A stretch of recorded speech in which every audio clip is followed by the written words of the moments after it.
Saharanpur BSP प्रत्याशी मनीष अरोड़ा द्वारा आज डोर टू डोर कैंपेनिंग के तहत कुष्ठ आश्रम, दिल्ली रोड, आवास विकास, हकीकत नगर के अलावा अन्य जगह भी कैंपेन किया गया और बसपा के लिए वोट मांगे। उनका कहना था, प्रदेश में लॉ एंड ऑर्डर, सुरक्षा, विकास को लेकर सिर्फ एकमात्र पार्टी बीएसपी ही कार्य करती है। उन्होंने बताया कि सर्वधर्म सर्व समाज के लोग बसपा को वोट कर रहे हैं। मैं सहारनपुर की सीट जिताकर बहन जी के हाथों को मजबूत करूंगा और 2022 में बहन जी की सरकार बनेगी और प्रदेश में विकास की गंगा बहेगी। जहां एक ओर चारों तरफ बसंत पंचमी की धूम नजर आ रही है, वहीं दूसरी ओर छोटे व बड़े भी पतंग व मांझा खरीदते नजर आ रहे हैं और दुकानों पर खरीदारों की भीड़ दिखाई दे रही है। बसंत पंचमी में किसी प्रकार की कोई कमी न रह जाए, इसको लेकर रंग बिरंगी डिजाइन वाली पतंगे खरीद रहे हैं, जिससे कि बसंत पंचमी को जब पतंग उड़ाएं तो वह अलग ही दिखाई दे। हकीकत नगर से दुकान पर आज सुबह से ही पतंग व मांझा खरीदने वालों का तांता लग रहा है और बच्चे व बड़े जमकर पतंग मांझे की खरीदारी कर रहे हैं। मकर संक्रांति को जहां महाराष्ट्र में सबसे ज्यादा पतंगबाजी की जाती है, उसके बाद सहारनपुर में यह फेस्टिवल बड़ी धूमधाम से मनाया जाता है। इस दिन लोग पूजा अर्चना कर होली के लिए गोसा पूजन भी करते हैं और हिंदू धर्म में बसंत पंचमी का एक अलग ही महत्व है।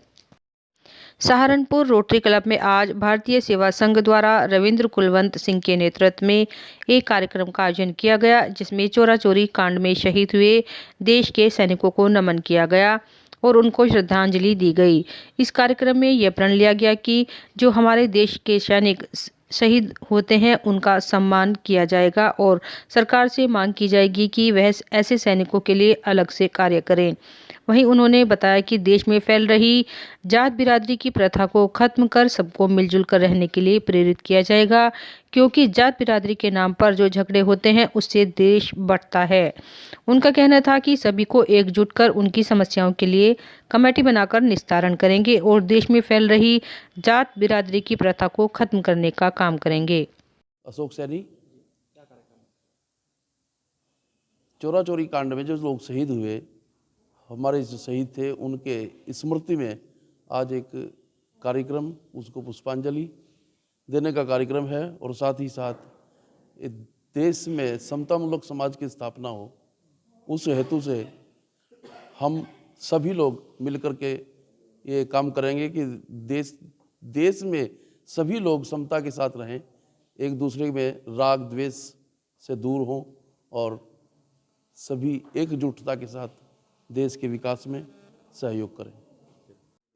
मेरा नाम रविंद्र कुलवंशी है। क्या कार्यक्रम आज यहाँ पे चोरा चोरी की घटना हुई थी सन 1922 4 फरवरी को, उसके शहादत दिवस के उपलक्ष्य में यहाँ पे श्रद्धा सुमन का एक कार्यक्रम आयोजित किया गया। तो क्या क्या बातें रखी?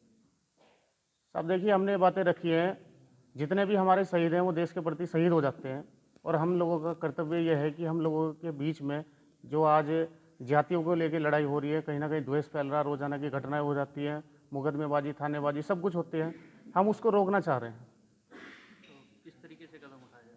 हम सभी गाँव के अंदर 11-11 आदमियों की टीम बनाएंगे, जिसमें हमारे जाट भाई होंगे, हमारे ठाकुर होंगे, हमारे पंडित होंगे, हमारे दलित होंगे, सभी जातियों के लोग रहेंगे जो एक दूसरे का साथ देंगे, चाहे उनके बाबा साहब जी का कार्यक्रम हो, चाहे उनका कोई अन्य कार्यक्रम हो। क्या मकसद रहेगा?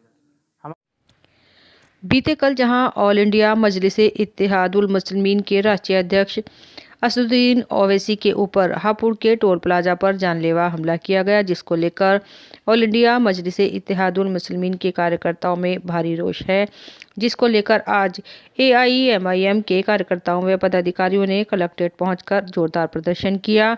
वहीं उन्होंने 5 सूत्रीय ज्ञापन सिटी मजिस्ट्रेट को सौंपा, जिसमें उन्होंने कहा है कि बैरिस्टर असदुद्दीन ओवैसी के ऊपर हमला करने वाली घटना की पूरी उच्च स्तरीय जांच होनी चाहिए, साथ ही हमला करने वालों पर NASA की कार्रवाई की जाए आदि 5 सूत्रीय मांगों को लेकर ज्ञापन सौंपा।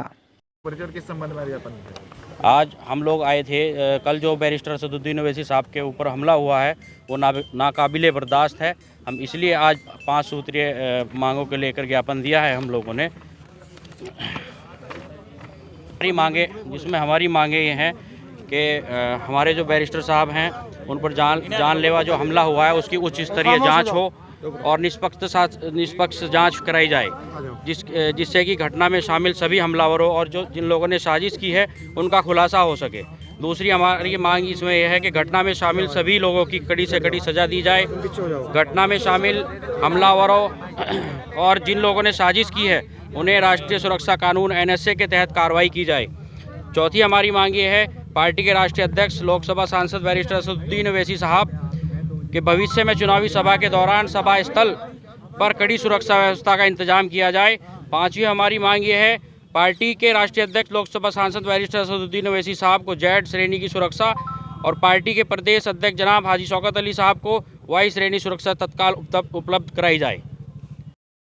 सहारनपुर विधानसभा चुनाव 2022 को लेकर जहां सभी दल अपना दमखम दिखा रहे हैं और डोर टू डोर कैंपेन कर अपने लिए वोट मांग रहे हैं, वहीं दूसरी ओर भाजपा ने भी अपनी पूरी ताकत चुनाव में झोंक दी है। इसी के चलते आज चक्री में बीजेपी प्रत्याशी देहात जगपाल ने डोर टू डोर कैंपेन किया और भाजपा को भारी मतों से जिताने की अपील की। उनका कहना था कि भाजपा भारी मतों से जीत रही है और 2022 में बीजेपी की सरकार बनेगी, योगी आदित्यनाथ मुख्यमंत्री बनेंगे और प्रदेश में विकास की गंगा बहेगी। सभी प्रदेशवासियों को सुरक्षा की गारंटी मिलेगी। सहारनपुर प्रदेश में 2022 के चुनाव को लेकर प्रशासन व पुलिस प्रशासन के लोग सतर्क नजर आ रहे हैं और चुनाव निष्पक्ष व बिना डर के मतदान करने को लेकर जगह जगह पुलिस बल व BSF के जवान फ्लैग मार्च करते नजर आ रहे हैं। इसी कड़ी में सरसावा के थाना अध्यक्ष धर्मेंद्र सिंह के नेतृत्व में भारी पुलिस बल व CRPF के जवानों ने सभी जगह फ्लैग मार्च निकाला और लोगों से निष्पक्ष मतदान करने की अपील की और किसी भी परिस्थिति से निपटने का संदेश दिया। उन्होंने कहा कि हम चुनाव आयोग की गाइडलाइन का पालन करते हुए क्षेत्र में निष्पक्ष चुनाव कराएंगे और किसी भी प्रकार की गड़बड़ी फैलाने वाले असामाजिक तत्व को हम मुंहतोड़ जवाब देंगे। सहारनपुर IIA कार्यालय में चैप्टर चेयरमैन प्रमोद सडाना की अध्यक्षता में साप्ताहिक बैठक आयोजित की गई। बैठक में जैम पोर्टल की बैठक के संबंध में एवं जनपद सहारनपुर के विधानसभा चुनाव में 100% मतदान करवाने पर चर्चा की गई। चैप्टर चेयरमैन प्रमोद सडाना ने बैठक में सभी सदस्यों एवं सहारनपुर के नागरिकों से दिनांक 14/2/2022 दिन सोमवार को होने वाले विधानसभा चुनाव में 100% मतदान करने की अपील की। उन्होंने कहा कि लोकतंत्र के इस महापर्व पर प्रत्येक मतदाता को सहभागी बनना चाहिए, क्योंकि मतदान करना मतदाता का अधिकार है। इसलिए मतदान करके दिए गए हक का उपयोग हमें करना चाहिए ताकि हम प्रदेश में एक अच्छी सरकार एवं जनपद में एक अच्छे प्रतिनिधि को चुनकर विधानसभा भेज सकें। साप्ताहिक बैठक में राष्ट्रीय सचिव संजय बजाज, वरिष्ठ उपाध्यक्ष राजेश सपरा, चैप्टर सचिव प्रियेश गर्ग, अनिल अग्रवाल आदि सदस्य उपस्थित रहे।